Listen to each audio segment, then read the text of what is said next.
aquí, si nosotros entendiéramos vocación por llamamiento, habría una redundancia, porque entonces diría el texto: yo pues preso en el Señor, os ruego que andéis como es digno del llamamiento con que fuisteis llamado.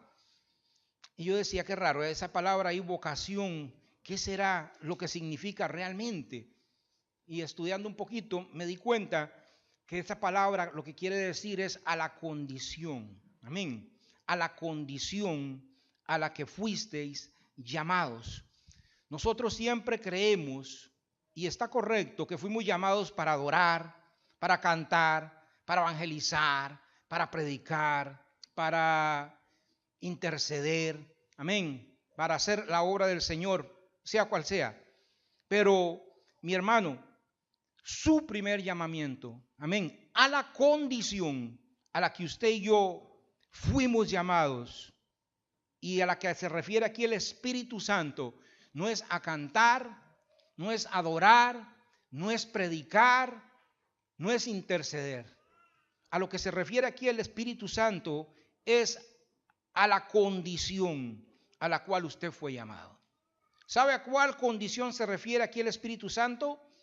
Usted fue llamado a formar parte del cuerpo de Jesús. Amén. ¿Usted entiende eso? Usted fue llamado antes que todo y por encima de todo. Y tenemos que entender eso.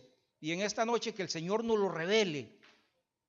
Y que nunca se nos salga de nuestra mente y de nuestro corazón que nosotros fuimos llamados a ser parte del cuerpo de Cristo. Gloria a Jesús. Esa es tu condición. Esa es su condición. Si usted ve al hermano que está a la par, lo que usted está viendo es parte del cuerpo de Cristo. Amén. Yo cuando los miro a ustedes, lo que estoy viendo es el cuerpo de Cristo. Eso es algo que nosotros tenemos que entender. Fuimos llamados a formar parte del cuerpo de Jesús. Amén. ¿Qué es el cuerpo de Cristo? ¿Qué es el cuerpo de Cristo? ¿Qué es el cuerpo de Cristo? ¿Usted se acuerda cuando Saulo de Tarso, en Hechos, ustedes conocen a Pablo? Si usted va a Hechos, dice en el capítulo 8, en el verso del 1 al 3, que Pablo era un hombre terrible. Dice, y Saulo consentía en su muerte, hablando de Esteban. Este era Pablo. Dice, él consentía en la muerte de Esteban. En aquel día hubo una gran persecución contra la iglesia. Cuando mataron a Esteban, eso parece que agradó a los fariseos, agradó a los saduceos, agradó a los sacerdotes, agradó al pueblo en general, y empezaron a perseguir a la iglesia grandemente. Dice, una gran persecución contra la iglesia que estaba en Jerusalén, y todos fueron esparcidos por la tierra de Judea y de Samaria, salvo los apóstoles. Vea, dice el verso 2, el verso 3, vamos a brincar al 3, y dice, y Saulo asolaba la iglesia. ¿Usted sabe qué es eso? Asolar. Asolar es arrasar completamente. Asolar es no dejar nada en pie, sino que destruir todo por donde pasa. Pablo dice que asolaba la iglesia. Por donde Pablo pasaba no quedaba un templo, no quedaba un cristiano en pie, no quedaba nada. Dice que él asolaba la iglesia. Pablo lo que quería era desaparecer a la iglesia. Vea lo que dice que hacía. Entraba casa por casa, arrastrando a hombres y a mujeres, y los entregaba en la cárcel. Ese era Saulo. ¿A quién perseguía Pablo? A la iglesia. Pero dicen en Hechos 9, del 1 al 5, dicen Hechos 9 del 1 al 5, que Saulo no estaba contento. Como se fueron de Jerusalén, dice que Saulo, respirando aún amenaza y muerte contra los discípulos del Señor, vino al sumo sacerdote y le pidió carta para las sinagogas de Damasco, a fin de que se hallase algún hombre o mujer de este camino y los trajera presos a Jerusalén. Amén. Él no estaba conforme, pidió carta, permiso, y dice en el 3, mas yendo por el camino, aconteció que al llegar cerca de Damasco, repentinamente le rodeó un resplandor de luz del cielo, Y cayendo en tierra, oyó una voz que le decía: Saulo, Saulo, ¿por qué me persigues? ¿A quién perseguía Pablo? A la iglesia. ¿A quién asolaba Pablo? ¿Y qué le dijo Cristo? ¿Por qué me persigues? Amén. Porque Cristo y la iglesia son uno. Son uno. Cuando Pablo perseguía a la iglesia, estaba persiguiendo a Cristo. Amén. Cuando nosotros estamos frente a un hermano, estamos frente a parte del cuerpo de Cristo. Amén. Denle un aplauso al Rey por eso. Aleluya. Gloria a Dios. Perseguía a la iglesia. Cristo considera a la iglesia como a sí mismo. Amén. Cristo considera a la iglesia como a sí mismo, como a Él mismo. Amén. Gloria a Dios. Somos parte del cuerpo de Cristo. Amén.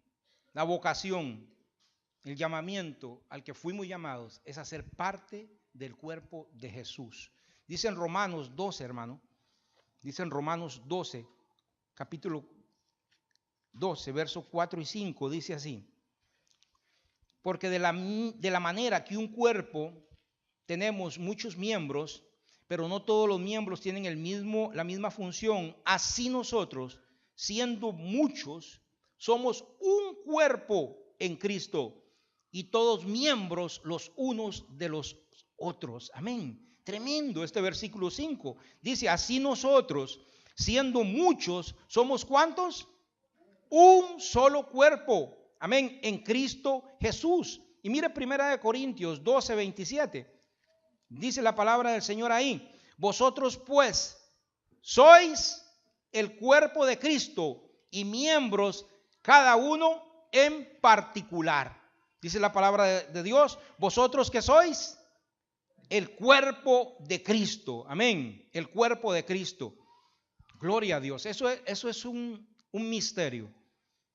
Eso es un misterio. ¿Cómo nosotros podemos ser el cuerpo de Cristo? Yo no lo entiendo. Así como Jesús, así como el Espíritu Santo y el Padre son uno, y es así, es un misterio. Yo no lo entiendo, pero yo lo creo. ¿Por qué? Porque la palabra me lo enseña. Yo sé que el hermano José es parte del cuerpo de Cristo. Yo no lo entiendo, pero yo lo creo, porque la Biblia sí me lo dice. La Biblia sí me lo enseña. Amén. Cada hermano que yo veo aquí lavado con la sangre de Cristo, que Jesucristo es su Salvador, usted es el cuerpo de Cristo. Aleluya. Esta condición, esta vocación, este llamado, dice, exige, gloria a Dios, exige. ¿Qué exige? Que andemos dignamente. Dice en Efesios 4:1. Te adoro, Jesús. Yo pues, preso en el Señor, os ruego que andéis como es digno de la vocación con que fuisteis llamado. Dignamente. Toda vocación, hermano. Si usted, el que ha sido llamado a doctor, tiene que andar dignamente. ¿Usted se imagina un doctor que usted llegue al hospital y lo encuentre sin camisa? Y lo encuentre en pantaloneta o en sandalias ahí en el hospital y vaya a operar. No. Tiene que andar de acuerdo a la condición, ¿verdad que sí? Amén. Dice que hay que andar dignamente. Usted sabe que yo estaba leyendo acerca de la vida de Van Gogh, Vincent Van Gogh. Vincent Van Gogh, uno de los pintores que dicen que es de los más grandes que ha habido en la historia de la humanidad. Este muchachito fue hijo de un pastor y él tenía vocación para pastor. Amén. Su papá había sido pastor y él fue a pastorear. Y fue a pastorear en unas minas. En unas minas terrible, era la condición ahí, terrible, terrible. En Inglaterra, terrible. Y él se dolió tanto de la condición de los mineros que él se quería parecer a un minero. Porque usted sabe cómo son los artistas son enamorados de lo que hacen, ¿verdad? Así, después él se enamoró de la pintura así, pero él se enamoró del ministerio de tal manera, hermano, que no se bañaba, porque los mineros no se bañaban. Entonces él no se bañaba, él no se cambiaba la ropa y no se alimentaba. La comida que le daban, él la regalaba porque los mineros no tenían que comer, entonces él no tenía que tener que comer. Y la ropa, como ellos no tenían ropa, él regalaba su ropa. Entonces el pastor andaba sin bañarse, todo desgreñado, con la ropa toda desbaratada, todo sucio y muriéndose de hambre. ¿Y sabe qué hicieron? Lo quitaron de ahí, porque él no andaba dignamente, conforme a lo que había sido llamado. Amén. Entonces, la historia es larga, pero lo que yo quiero decirles, mi hermano, es que cada vocación exige cierto grado de dignidad, ¿verdad que sí? Entonces, toda vocación tiene un grado de dignidad, amén. Vivir y comportarse en armonía con lo que somos. Cuando nosotros sabemos y cuando usted sabe, como en esta noche el Señor nos lo está mostrando, que nosotros somos el cuerpo de Cristo, eso nos manda a vivir con dignidad, ¿verdad? A vivir con cierto decoro. Cuando hablamos, estamos hablando en nombre de Jesucristo. Cuando caminamos por donde caminemos, somos el cuerpo de Cristo que va por ahí. Amén. Nos van a señalar y nos van a ver y saben que somos cristianos y saben que somos el cuerpo de Cristo. Entonces, este es un llamado a eso, al decoro. Y dice en el verso 2 y 3, ahí en 1 Corintios, amén, con toda humildad y mansedumbre, soportaos con paciencia los unos a los otros en amor, solícitos en guardar la unidad en el espíritu, en el vínculo de la paz. Este verso 2 y 3, hermanos, son un clamor, pero un clamor a la unidad cristiana. Amén. En su oración final, cuando Cristo iba a ser entregado, que usted la puede encontrar en Juan 17, Jesucristo clamó para eso, para la unidad cristiana. Dice en Juan 17, 20, 21, Cristo ya iba a ser entregado a los que lo iban a crucificar. Jesús dijo, mas no ruego, Jesús estaba rogando al Padre, dice, mas no ruego solamente por estos, hablando de los apóstoles, no ruego solamente por estos, sino también por los que han de creer en mí por la palabra de ellos. Dice, para que todos sean uno, como tú, oh Padre, en mí y yo en ti, que también ellos sean uno en nosotros, para que el mundo crea que tú me enviaste. Amén. Dice Jesucristo que la efectividad de nuestro testimonio como cristianos depende de nuestra unidad. Depende de su unidad con los demás hermanos. El mundo va a creer, amén, que usted es cristiano y que Dios envió a Jesús de acuerdo a la unidad que usted tenga. Amén. Nuestra congregación, esta iglesia, Amor Ágape, va a impactar a los que nos visiten, va a impactar al que el Señor mande aquí en proporción a la unidad que tengamos nosotros como cuerpo de Cristo. Si aquí llega alguien y nos visita y se encuentra un grupo por allá, otro grupo por allá, unos ojalá hablando algo de otra persona, ¿usted qué cree que ese va a decir? Yo aquí no me quiero quedar. Yo aquí no, aunque se predique, mi hermano, aunque traigamos aquí a Spurgeon a predicar y aunque traigamos al grupo que sea a cantar, amén, no se va a quedar aquí esa persona. Él va a decir, no quiero ser parte de ese lugar. Amén. Jesucristo dijo, van a creer, amén, que de verdad son cristianos cuando sean uno. Amén. Entonces el éxito de nuestra misión, de nuestra vocación, el éxito de nuestra vocación como cristianos depende de la unidad que tengamos. Denle un aplauso a Jesús. Gloria a Dios. Aleluya. Hubo un hombre que se llamó Maquiavelo. No busquen la biografía de él, no vale la pena. Fue un hombre malo y fue un consejero malo. Y Maquiavelo le enseñó para los que él trabajó, divide y vencerás. Eso lo inventó Maquiavelo. Divide y vencerás. Usted sabe por qué muchas iglesias terminan mal. ¿Por qué muchas iglesias se cierran? Porque este principio Satanás lo conoce. La iglesia que se divide, la iglesia que desaparece. Amén. Matrimonio que se divide, matrimonio que se acaba. Unidos y con Jesucristo en medio, todo lo podemos. todo lo podemos. Divididos, desaparecemos todos. Amén. Nadie nos va a creer. Gloria a Jesús. La unidad, amén, que los hombres hacen, mi hermano. La unidad que usted y yo, vea, esto yo lo aprendí. El Señor me lo mostró esta semana. La unidad que los hombres hacen es un fracaso. Es un fracaso. Amén. No hay ninguna sociedad que sirva. No hay ninguna sociedad que sirva. La unidad que el hombre hace y las unidades que el hombre hacen son un fracaso. Los hombres no tenemos la capacidad para hacer la unidad. Tremendo, ¿verdad? Nosotros no tenemos la capacidad. Nosotros no tenemos lo que se ocupa para hacer, gloria a Dios, unidad. No podemos. Ustedes se acuerdan de la visión de Daniel, que él vio una estatua y que la cabeza era de oro, y ustedes saben, ¿verdad que sí? Y los pies eran de barro con hierro, porque ese es el reino final, es la unidad que hacen los hombres, la unidad que tienen en este momento allá en Europa, la unidad que tiene Estados Unidos. Eso fue lo que vio Daniel en esa estatua, era barro con hierro. Es la unidad que el hombre hace, una unidad que no sirve. Porque el barro es débil y el hierro es fuerte, y hay estados que son ricos y hay estados que son pobres, y hay naciones como Grecia que son ricas y naciones pobres, y naciones como Alemania que son ricas, y Alemania dice yo no ocupo a Grecia, y Grecia entonces la tiran afuera, y así son las unidades que nosotros hacemos.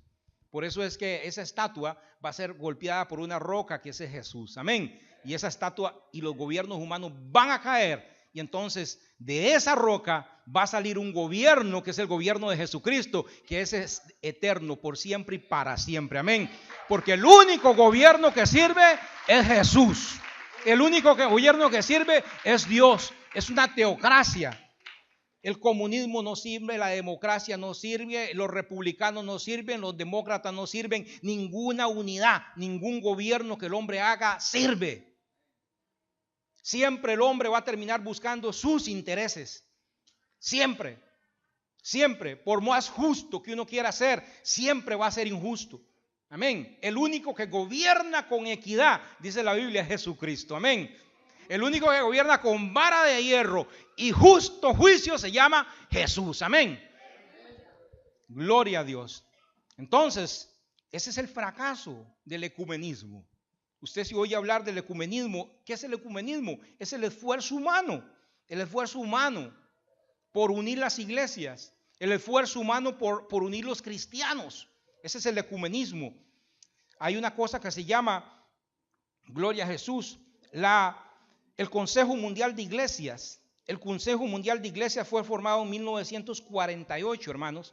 El Consejo Mundial de Iglesias lo formaban las iglesias evangélicas.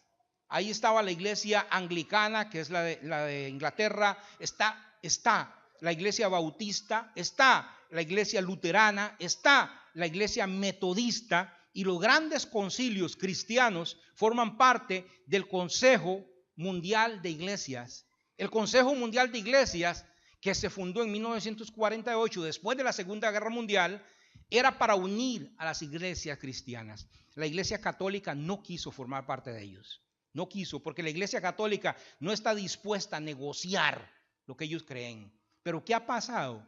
Que a la iglesia, gloria a Dios, que al movimiento de iglesias cristianas, en los últimos 40 años, la iglesia católica se ha unido.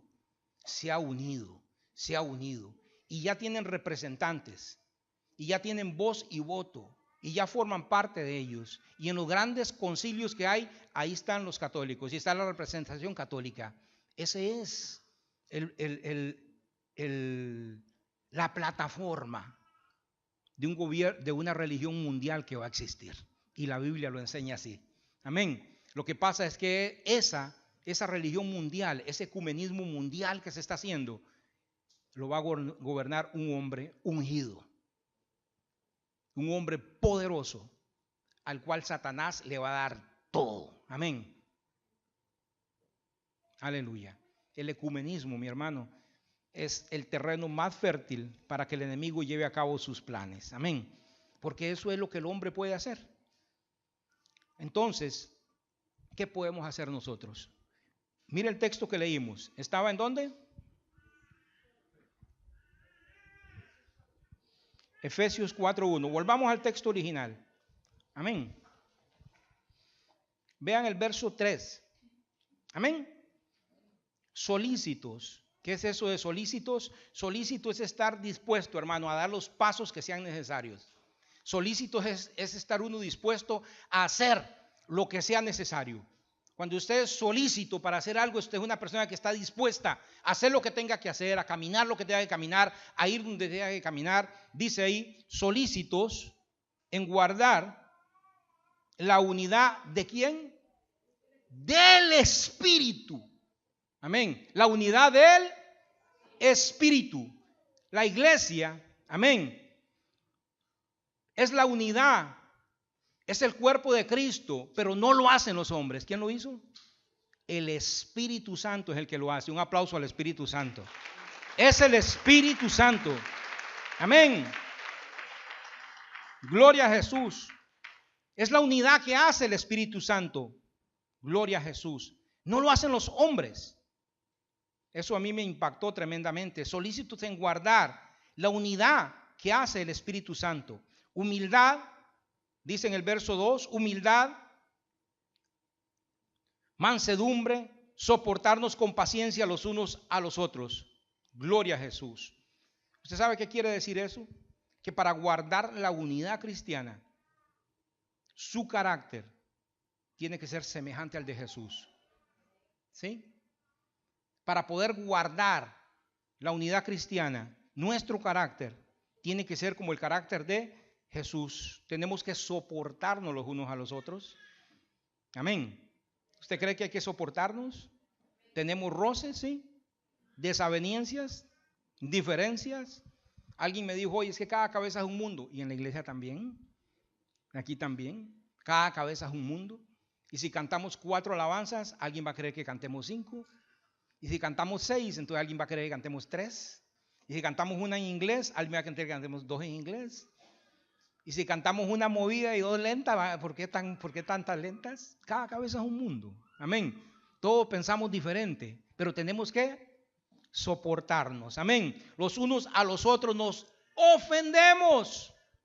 Inevitablemente nos ofendemos. Inevitablemente. Amén. Consciente o inconscientemente. A veces uno dice, perdóneme si es que yo lo ofendí, y uno sabe que sí lo ofendió. Pero uno dice, si es que lo ofendido, como verdad, usted, yo no sé. Hasta pidiendo perdón ofendemos. Hasta pidiendo perdón a veces nos caemos mal. Y dice que hay que soportarnos. Vea Colosenses 3:13, mi hermano. Un momentito lo que dice ahí. Dice ahí, porque habéis muerto y vuestra vida está... Colosenses 3:13. Soportaos unos a otros.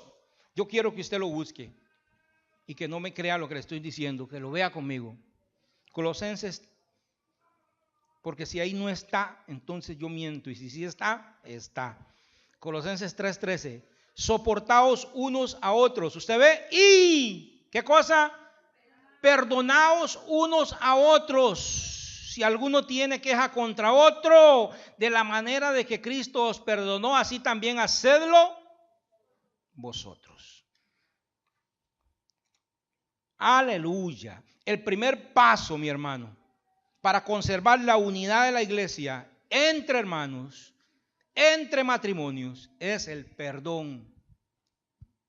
Es el perdón.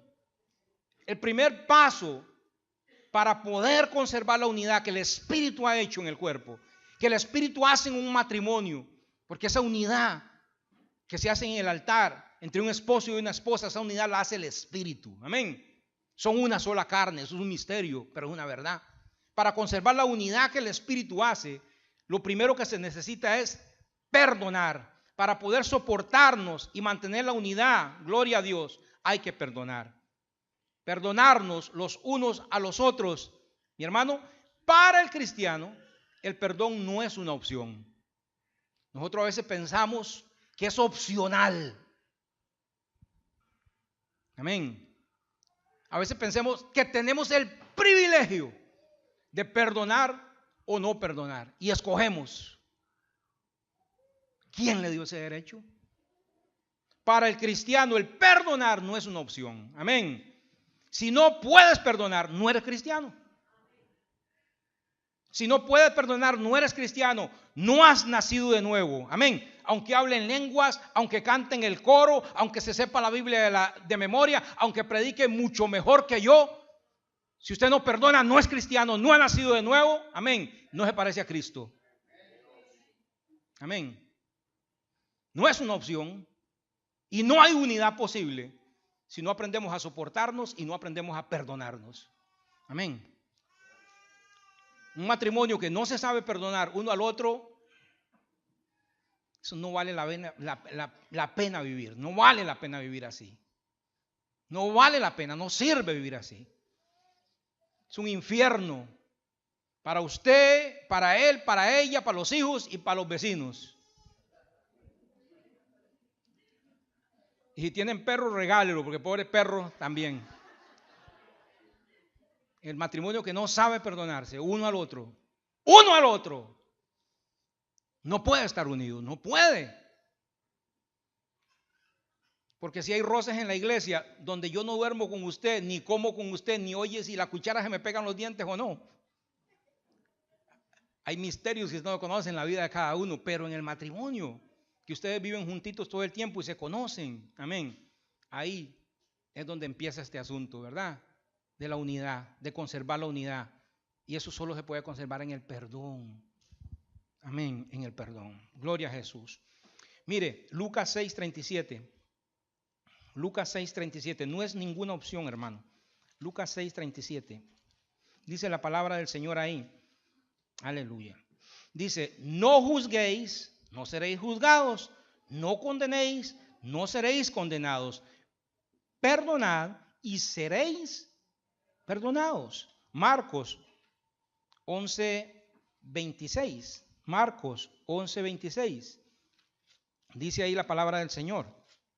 Marcos 11:26. Dice ahí la palabra de Dios. Porque si vosotros no perdonáis, vea, si vosotros no perdonáis, tampoco vuestro Padre que está en los cielos os perdonará vuestras ofensas. Amén. Si usted no perdona, Dios no lo perdona. Amén. No es opcional. ¿Quién quiere que Dios lo perdone? Yo quiero que Dios me perdone. Entonces hay una condición, eso es condicional, dice el Señor. Amén. Si perdonas, yo te perdono. Mateo 6, 14 y 15. Gloria a Dios. Mateo 6, 14 y 15. Vea, porque si perdonáis a los hombres sus ofensas, os perdonará también a vosotros vuestro Padre que está en el cielo. Mas si no perdonáis a los hombres sus ofensas, tampoco vuestro Padre os perdonará vuestras ofensas. Amén. No es opcional. A veces pensamos que hacemos una gran cosa cuando perdonamos y que somos tremendos cristianos cuando perdonamos. Es lo mínimo, es lo mínimo. Todo lo que Dios nos perdona, ¿verdad? Todas las ofensas que el Señor nos perdona. Lo menos que podemos hacer es perdonar al hermano que nos ofende. Gloria a Dios. ¿Cuántas veces debo perdonar? Gloria a Dios por Pedro, ¿verdad? Es que Pedro era Pedro. Y si Pedro no estaba ahí, no hubiera hecho esta pregunta. Señor, entonces, ¿cuántas veces tengo que perdonar? Y dijo Jesús, usted tiene que coger 7 veces. Y dice Jesús, sí. Coja esos 7 y lo potencia a 70. 70 veces 7. Y la potencia de 70 veces 7, yo lo saqué hoy, es como 401 trillón de veces. O sea, 401 y un montón de números ahí que yo no me acuerdo. Trillones, 400 trillones de veces le dice Jesús a Pedro. ¿Qué le estaba diciendo el Señor? Amén. Tienes que perdonar las mismas veces que Dios te perdona. Dios está dispuesto a perdonarnos cada vez que nos arrepentimos. Amén. Cada vez que nos arrepentimos, el Señor nos perdona. En Efesios 4:32, vea lo que dice. Efesios 4:32. Dice ahí la palabra del Señor. Antes sed benignos unos con otros, misericordiosos, perdonándoos unos a otros, como también Dios os perdona a vosotros en Cristo Jesús. Amén. Así como Dios nos perdona, ustedes también sean misericordiosos y perdonen también. Amén. ¿Y por qué nos cuesta tanto perdonar? ¿Por qué será que nos cuesta tanto perdonar? Amén. ¿Sabe por qué? Porque en Colosenses 3, 12 y 13, yo quiero que ustedes lo lean conmigo. Dice, vestidos pues como escogidos de Dios, santos y amados, de entrañable misericordia, de benignidad, de humildad, de mansedumbre, de paciencia, soportados unos a otros, perdonados unos a otros, si alguno tiene queja contra el otro, de la manera que Cristo os perdonó. Dice, hay que vestirnos de misericordia, de benignidad, de humildad, de mansedumbre. Amén. Y en, gloria a Dios, y en Efesios 4, que es el texto que estábamos leyendo, en el verso 2 dice, con toda humildad y mansedumbre. ¿Por qué nos cuesta tanto perdonar? ¿Por qué? Porque se requiere humildad, porque se requiere mansedumbre. En otras palabras, para perdonar se requiere quebrantar el orgullo. Amén. Quebrantar nuestra altanería. Amén. Se necesita ser humilde para perdonar, se necesita ser manso. Por eso cuesta tanto perdonar. Porque si somos arrogantes, si somos orgullosos, no podemos perdonar. Se necesita ser manso, se necesita ser humilde. Gloria a Dios. No perdonamos, guardamos rencor, orgullo y rebeldía. Eso nos domina. Amén. No hay mansedumbre. Cristo nos enseñó. ¿Sabe qué enseñó Cristo? En Mateo 11:29. Búsquelo conmigo. Mateo 11:29. Gloria a Dios. Vamos a leer ese texto. Ahí hay algo precioso que el Espíritu me mostró y yo quiero que ustedes lo vean conmigo. Mateo 11:29. Amén. Nosotros siempre hemos pensado que la humildad, ustedes saben, cuando llega alguien que no sabe hablar bien, porque nunca ha ido a la escuela y que anda ropa que no es, uno dice generalmente, qué persona tan humilde, ¿verdad que sí? Y la humildad no tiene que ver nada con la ropa que usted ande. No tiene que ver nada, la humildad no tiene que ver nada si usted fue a la escuela o no. Vea lo que dice ahí en Mateo 11:29. Amén. ¿Lo tienen? Dice, venid a mí todos los que estáis, llevad mi yugo sobre vosotros, aprended de mí que soy manso y humilde. ¿En dónde? ¿En dónde? Dice Jesús, aprended de mí, yo soy manso y humilde de corazón. La mansedumbre y la humildad es una actitud que está en el corazón. Amén. Es una actitud que está en el corazón. Un corazón regenerado, un corazón que ha nacido de nuevo, un corazón que es como el de Cristo, va a ser un corazón humilde. Amén. Y va a ser un corazón manso. Dele un aplauso al Rey. Dijo Jesús, aprended de mí, yo soy manso y humilde en el corazón. Entonces la mansedumbre, la humildad, el perdón, amén, la unidad cristiana es una actitud que tiene que estar ahí en el corazón. El corazón que ha sido regenerado, el corazón que ha nacido de nuevo, es un corazón perdonador. Por eso es que la Biblia concuerda en todo. Por eso es que el Padre dice, si tú no eres perdonador, yo no te perdono, no vas al cielo porque no has nacido de nuevo. Ese corazón no ha sido regenerado. Es un corazón que guarda rencor, es un corazón malo, es un corazón arrogante, es un corazón orgulloso. No sabe perdonar, no vas al cielo y el Padre no te perdona.